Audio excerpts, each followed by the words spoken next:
Қайырлы күн барша көрермендер, менің каналыма қош келдіңіздер.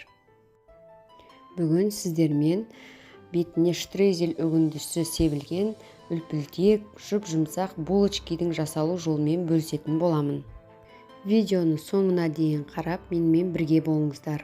Ұнаса лайк басып, комментарий жазып, және құрбыларыңызбен бөлісіп отырыңыздар. Алдымен керекті қоспаларымызды дайындап аламыз. Бөлек ыдысқа жылы сүтімізді құямыз. Бір қасық қант саламыз. Құрғақ аштығымызды қосып, жақсылап араластырамыз. Бетін жауып, көтерілгенше қоя тұрамыз. Бөлек ыдысымызға жұмыртқамызды жарып, оның үстіне қантымызды салып, жақсылап араластырамыз. Үстіне ерітілген майымызды құямыз.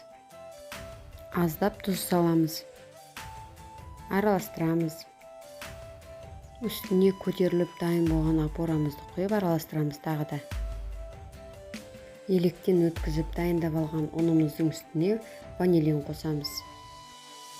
Араластырып жібереміз және қамырды илеуге кірісеміз. Ұнымызды бірнеше бөлікке бөліп, аз-аздан сала отырып, жұмсақ қамыр илеп аламыз.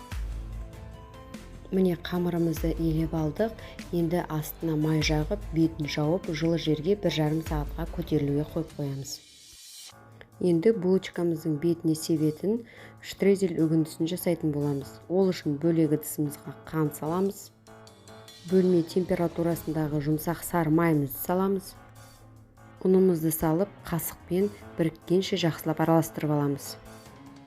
Міне бізде осындай болып шығу керек. 1,5 сағат тұрып біздің қамырымыз көтерілді. Енді булочка жасауға кірісеміз. Қамырымызды қалыңдығы 1 см етіп жайып аламыз. Мөлшермен жартысына жаңағы дайындап алған үгінділерімізді сеуіп шығамыз. Үгінділеріңізді 3 бөлікке бөліп алыңыздар. Енді дәл видеода көріп отырғандарыңыздай жартысын үстіне қайырып әкеліп жабамыз да шетін бекітіп шығамыз. Және оқтаумен басып аламыз.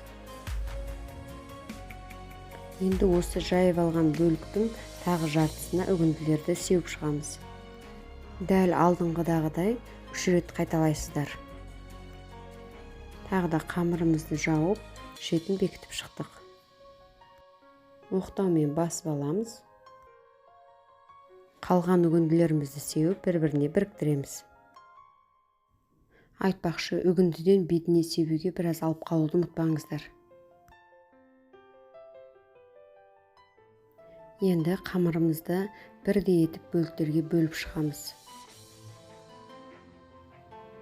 Әр бөлікті оқтаумен жайып, осылай булочкидің формасын жасап шығамыз. Противенімізге тізіп, бетін жауып 20 минуттай көтерілуге қоямыз. Булочкаларымыз көтерілгеннен кейін бетіне жұмыртқа жағып, және үгінділерімізді сеуіп шығамыз. 180 градуста қызып тұрған духовкамызда 20-25 минут пісіріп аламыз. Міне булочкаларымыз пісіп дайын болды. Өте жұмсақ, өте дәмді. Міндетті түрде жасап көріңіздер. Ұнаса менің каналыма тіркеліп, қоңыраушаны басып қоюды ұмытпаңыздар.